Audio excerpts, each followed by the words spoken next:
태영건설의 워크아웃이 채권단 대부분의 동의 속에 시작됐습니다. 하지만 추가 부실이 드러날 경우 워크아웃이 중단될 수 있다는 우려가 나오고 있습니다. 마이크로소프트가 애플을 제치고 전 세계 시가총액 1위에 올랐습니다. 클라우딩 컴퓨터와 인공지능 분야에서 강력한 경쟁력을 보여주고 있습니다. 첨단 기술 기업들의 상장을 위한 초격차 기술 특례 상장 제도가 표류하고 있습니다. 도입한 지 반년이 지나도록 기술 평가 절차도 갖추지 못한 것으로 확인됐습니다. 일본 도쿄 증시 시가총액이 사상 최고치를 경신하며 3년 반 만에 아시아 정상에 복귀했습니다. 불안한 중국을 떠난 글로벌 자금들이 일본으로 향하고 있습니다.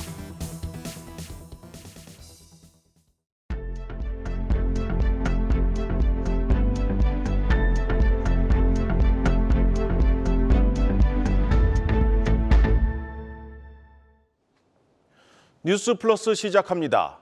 태영건설이 워크아웃 채권단 96%의 동의로 워크아웃에 들어갔습니다. 그래도 안심할 수가 없습니다.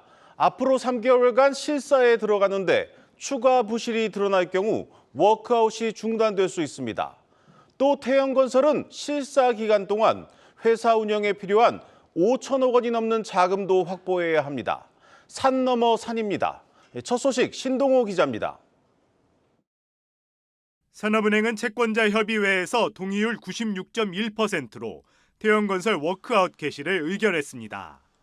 워크아웃은 신용공여액 기준으로 채권단 75% 동의를 얻어야 하는데 개시 조건을 훌쩍 넘어선 겁니다. 정부와 채권단의 고강도 압박 속에 그룹 경영권까지 담보로 거는 등 추가 자구안을 내놓은 게 컸습니다. 워크아웃이 개시됨에 따라 채권단 주도로 태영건설의 사업 재무구조 개선 프로그램이 시작됩니다. 채권단은 최대 4개월간 채권 행사를 유예하고 이 기간 회계법인을 선정해 자산부채 실사를 진행합니다. 태영건설은 조직인원 구조조정과 재무구조 개선 비용 절감안을 주채권은행에 제출하게 됩니다.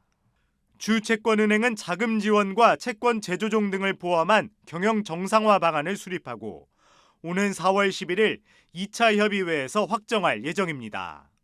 우여곡절 끝에 워크아웃에 들어갔지만 태영건설이 넘어야 할 산은 여전히 많습니다. 가장 큰 문제는 실사 과정에서 예상치 못한 대규모 추가 부실이 나타날 수 있다는 점입니다.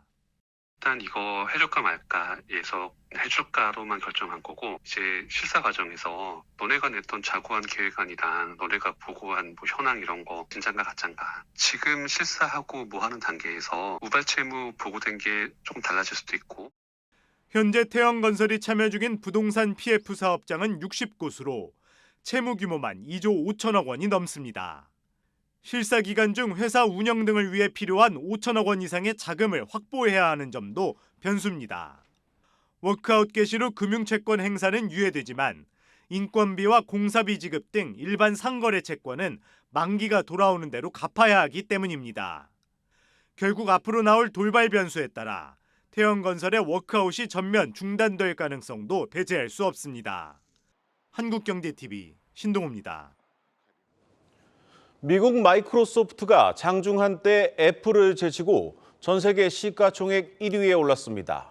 이 마이크로소프트는 대표적인 클라우딩 컴퓨터와 인공지능 분야뿐 아니라 사실상 모든 IT 분야에서 두각을 나타내고 있습니다.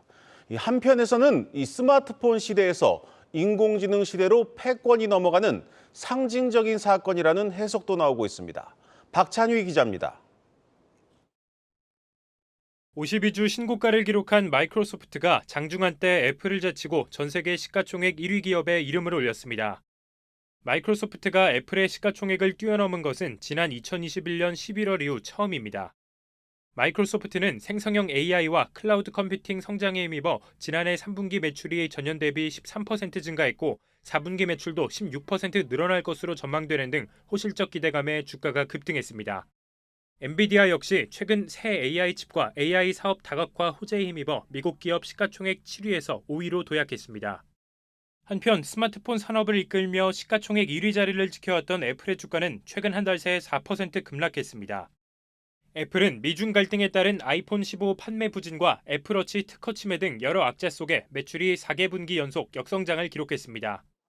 애플워치가 의료기술업체 마시모의 혈중 산소 측정 기술 관련 특허를 침해했는지에 대한 미 관세국경보호청의 판결은 현지 시간 12일 발표될 예정입니다.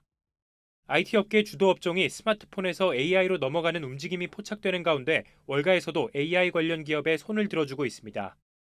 실제로 월가에서 마이크로소프트와 엔비디아를 담당하는 분석가 50여 명 중 매도 의견을 제시한 사람은 한 명도 없는 반면 애플은 담당 분석가 중 3분의 1이 중립 또는 매도 의견을 제시했습니다. 골드만삭스는 AI 산업에 대한 투자는 내년까지 전 세계적으로 2천억 달러에 달할 것이라고 전망했습니다. Biggest tech transformation in 30 years, haven't seen since 1995. We believe for every $100 of cloud spend the last 4 or 5 years, there's 35 to 40 incremental AI spend. We believe this is actually the beginning of the next phase. 한국경제TV 박찬유입니다.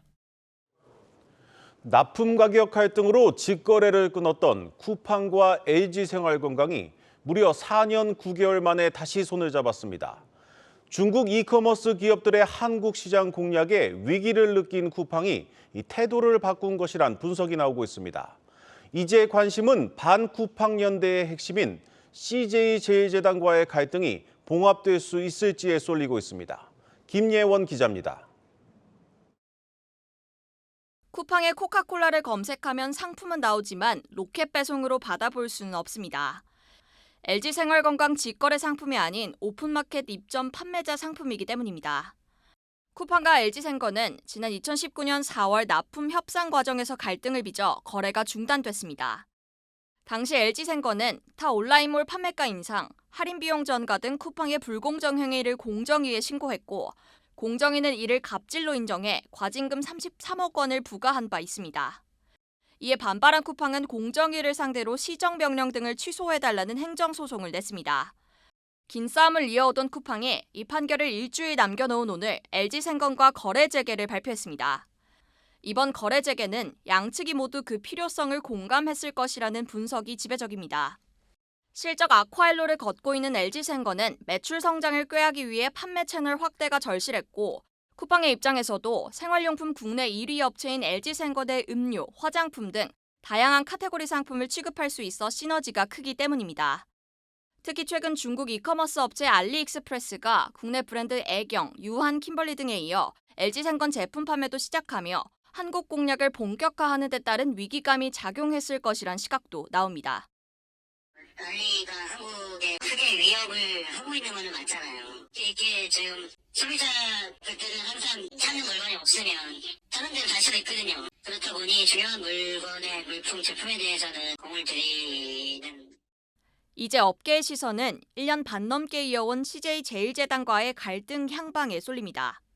CJ제일제당이 쿠팡과 거래를 중단한 이후 쿠팡의 경쟁사인 네이버 쇼핑, 신세계그룹 11번가 등과 손을 잡고 반쿠팡 연대를 확장하고 있기 때문입니다.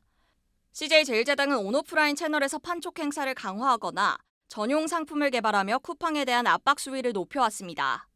현재 협상 상황에 관해서 CJ제일제당은 쿠팡의 발주 중단 이후 상황이 달라진 바 없다는 입장이고 쿠팡은 물밑 협상은 진행 중이다 아직은 가시화되는 것이 없다고 밝혔습니다.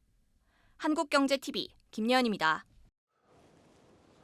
정부가 첨단 기술 기업들의 상장 문턱을 낮춰주겠다며 만든 초격차 기술 특례 상장 제도가 재구시를 하지 못하고 있습니다. 이 도입한 지 반년이 지나도록 제대로 된 기술 평가 절차도 마련하지 못한 것으로 확인됐습니다. 최민정 기자의 단독 보도입니다. 지난 7월부터 초격차 특례 상장 제도를 예고했지만 해당 제도를 통해 상장을 준비하고 있는 기업은 극소수인 것으로 확인됐습니다. 초격차 기술 특례 상장은 2차 전지, 양자, AI 등 국가적으로 육성이 필요한 첨단, 전략기술 분야 기업 중 성장 잠재력을 검증받은 기업에 한해 예외적으로 한 곳의 기술 평가만 받아도 상장이 가능한 제도입니다. 해당 제도로 상장을 원하는 기업은 먼저 과학기술정보통신부, 산업통상자원부에 관련 기술을 보유하고 있다는 확인서를 받아야만 합니다. 다만 한국경제TV 취재 결과 현재 50개의 기술을 검증해야 하는 과학기술정보통신부의 기술평가 절차가 마련되지 않은 것으로 확인됐습니다. 과기부 관계자는 현재 확인 기준은 있지만 확인제도 운용 절차가 마련되지 않았다며 조만간 완료될 것 같다고 설명했습니다. 기술력이 관건인 상장제도에서 첫 번째 관문인 부처의 기술력 평가 절차가 빠져 있는 겁니다. 해당 제도를 올해부터 시행한 거래소와 아직 절차가 마련되지 않은 부처의 엇박자에 준비하는 기업과 주간 증권사는 혼란스럽다는 반응입니다. 증권사 10곳의 담당 부서를 확인한 결과 공통적으로 기업들의 많은 문의가 있으나 기술 분야 인증을 받아야 하는데 아직 절차가 마련되지 않아 본격적으로 준비하고 있지 못한다는 입장을 밝혔습니다. 실제 유일하게 초격차 특례 상장을 주관하고 있는 A증권사 역시 주관사 계약을 체결한 기업은 있지만 아직 제도와 관련한 세부 절차가 배포되지 않아 대략적인 일정만 가늠하고 있다고 전했습니다. 기존 기술특례 상장 기업의 투자 성과가 당초 기대치에 미치지 못하면서 투자자들만 분통을 터뜨리고 있는 가운데 기술평가의 정교함이 더욱 요구되는 초격차 특례 상장은 벌써부터 천덕꾸러기가 될 조짐을 보이고 있는 셈입니다. 이로 초격차 상장사가 나오기 위해선 설익은 제도만 내놓는 것이 아닌 기술력을 갖춘 기업들이 실질적으로 활용할 수 있는 내실을 갖춘 제도를 마련하는 것이 필요해 보입니다. 한국경제TV 최민정입니다. 지금 미국 라스베가스에서 열리고 있는 세계 최대 가전 전시회 CES 2024에서 가장 관심을 끌고 있는 자동차가 있습니다. 이 자동차 회사도 아닌 이 가전기업 LG전자가 만든 이 알파블이라는 전기차입니다. 이 차에는 자동차 전장 사업의 진심인 LG그룹 계열사들의 혁신 기술들이 총망라됐습니다. 정재용 기자입니다. 최태원 SK그룹 회장도 가수 지드래곤도 한 번씩 이 자동차에 올라타 봅니다. LG전자가 CES 2024에서 선보인 모빌리티 솔루션 콘셉트 알파블입니다. 알파블은 LG전자를 비롯한 LG 디스플레이, LG 이노텍 자동차 사업의 집합체입니다. 고해상도 콘텐츠를 지원하는 최첨단 올레드 디스플레이와 자율주행을 염두한 소형 가전 등 LG만의 차별화된 자동차 솔루션이 담겼습니다. 저희들이 그냥 100조 기업이 되겠다라고 선언을 하듯이 그냥 그 숫자를 던진 것은 아니고요. 상당 기간 여러 시뮬레이션을 통해 가지고 굉장히 구체적인 숫자 작업을 통해서 만들어낸 숫자이다.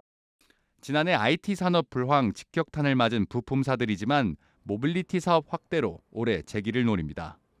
LG 디스플레이는 세계 최대 크기의 57인치 차량용 디스플레이를 공개하고 잠재 고객사 발굴에 나섰습니다.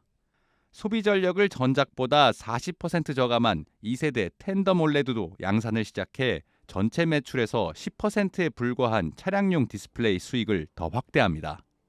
사업의 본질이 뭐냐고 하면은 그 고객 가치 창출을 통해 가지고 수익을 확보하는 것인데 그쪽 방향에 집중해 가지고 재무적으로 건강하게 만들고 턴어라운드를 이끌어가는 쪽을 지금 계획하고 있습니다. 마찬가지로 자동차 전장으로 사업 다각화를 시도하는 LG 이노텍은 자율주행 센서 등을 생산하는 멕시코 공장 증설을 공식화했습니다. 전기차 시장 성장 둔화가 예상되는 등 악재도 있지만 완성차 업계의 첨단 소프트웨어 중심 차량 SDV 전환 바람은 여전히 호재라는 판단입니다.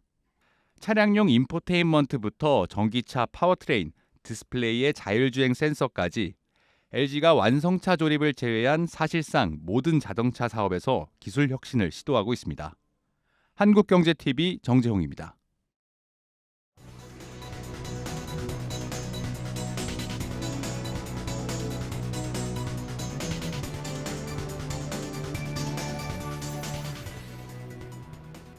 마켓플러스입니다. 국내에서는 비트코인 ETF를 살 수 없다는 소식이 전해지며 투자자는 물론 증권사까지 혼란스러운 하루를 마쳤습니다.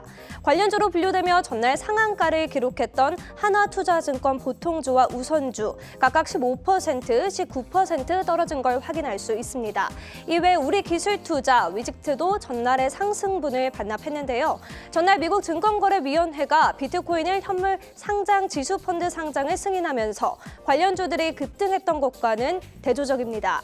금융위원회가 국내 증권사가 해외 상장된 비트코인 현물 ETF를 중개하는 건 가상자산에 대한 기존의 정부 입장과 또 자본시장법에 위배될 소지가 있다고 전했기 때문입니다. 현행법상 ETF는 기초자산으로 구성된 기초지수를 추정해야 하지만 비트코인이 기초자산에 해당하지 않는다는 설명입니다. 이에 따라 증권사와 자산운용사는 비트코인 현물 ETF 매매 제한 공지를 내며 눈치 보기에 들어갔습니다. 현물 ETF뿐 아니라 선물 ETF에 대해서도 KB증권은 신규 매수를 중단했고 하나증권 등 일부 증권사들도 검토 중인 것으로 확인됐습니다. 금융위원회는 가상자산 이용자 보호 등에 관한 법률이 올해 7월 시행되는 등 가상자산에 대해 추가 검토해 나갈 것이라는 입장을 밝혔습니다. 다음 소식입니다. 일본 도쿄 증권거래소의 시가총액이 사상 최고치를 경신하며 중국 상하이를 누르고 아시아 정상 자리에 올라섰습니다. 도쿄 증시의 시가총액은 6조 3,200달러로 3년 만에 상하이 증시를 앞질렀습니다.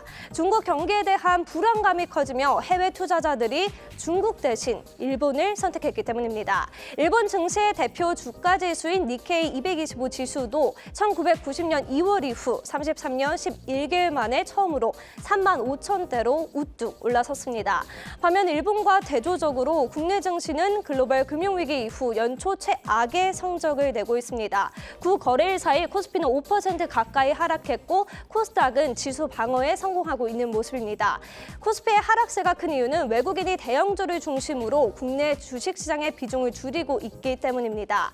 반면 코스닥은 개인 투자자들의 매수세로 지수 방어에 나섰습니다.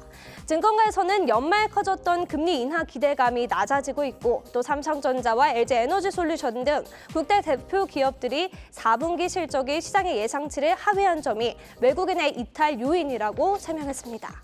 마지막 소식입니다. 1년 사이 주가가 250% 올랐던 레인보우 로보틱스가 오늘도 소폭 상승 마감에 성공했습니다. 레인보우 로보틱스 외에도 로보스타, 로보티즈, 유진로봇 등 다른 로봇주들도 일제히 상승 마감에 성공했는데요. 삼성전자와 LG전자 등 대기업이 로봇 사업을 강화할 것이라는 기대감이 커지며 매수세가 쏠린 것으로 풀이됩니다.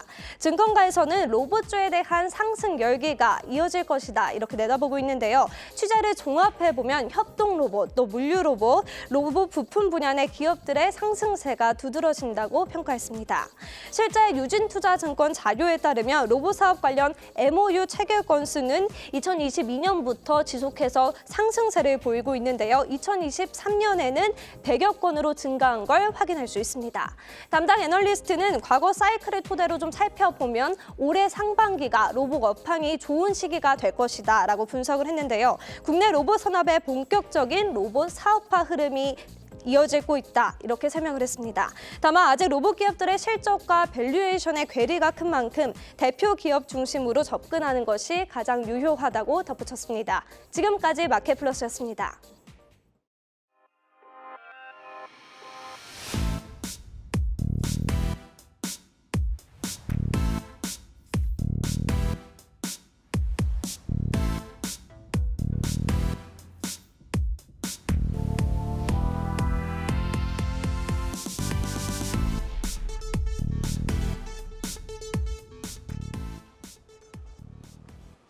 삼성전자가 선택한 로봇 기업 이 레인보우 로보틱스가 삼성 후광 효과를 제대로 누리고 있습니다.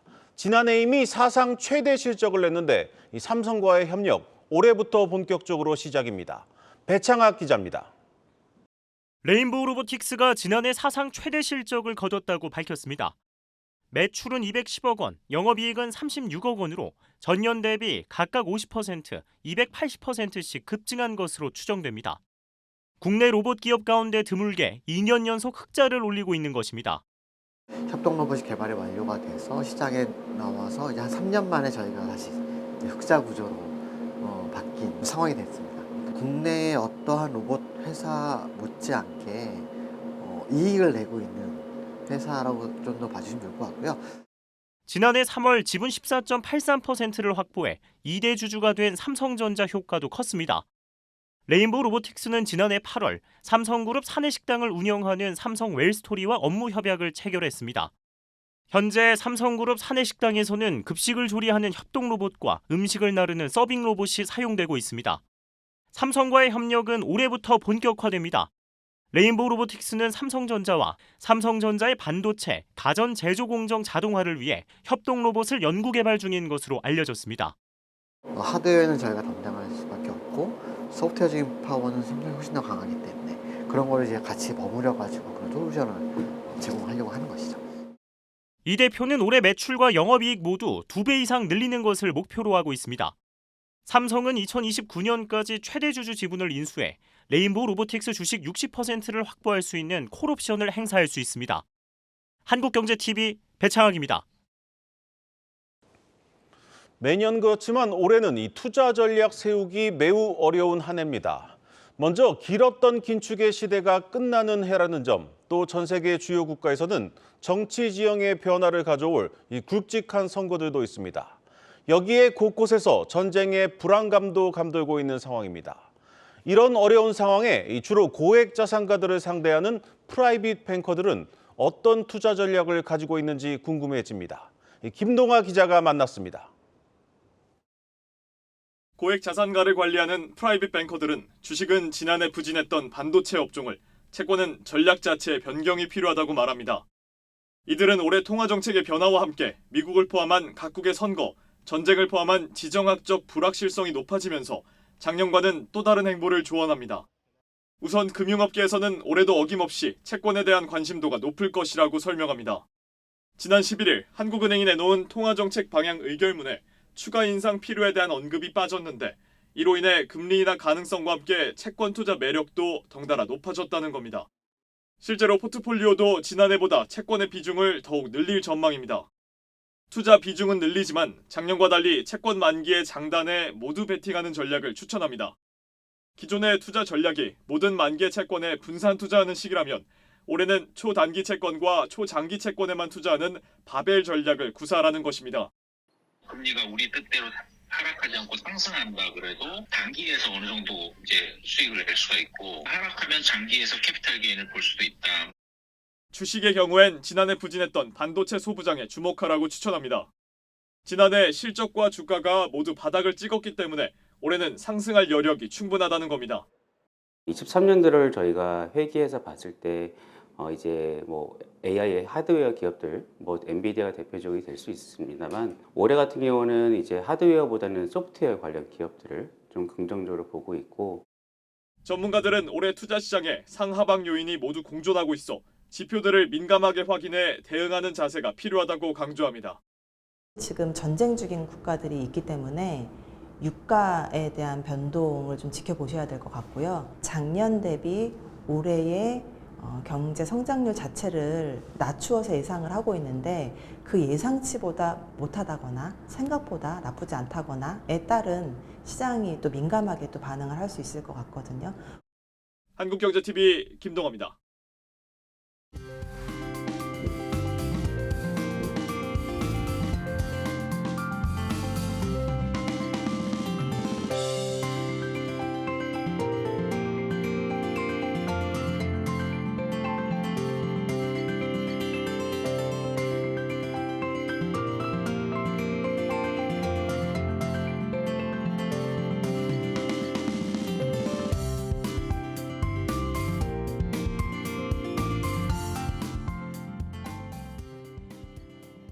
오늘 뉴스 플러스는 여기까지입니다. 함께해 주신 여러분 고맙습니다.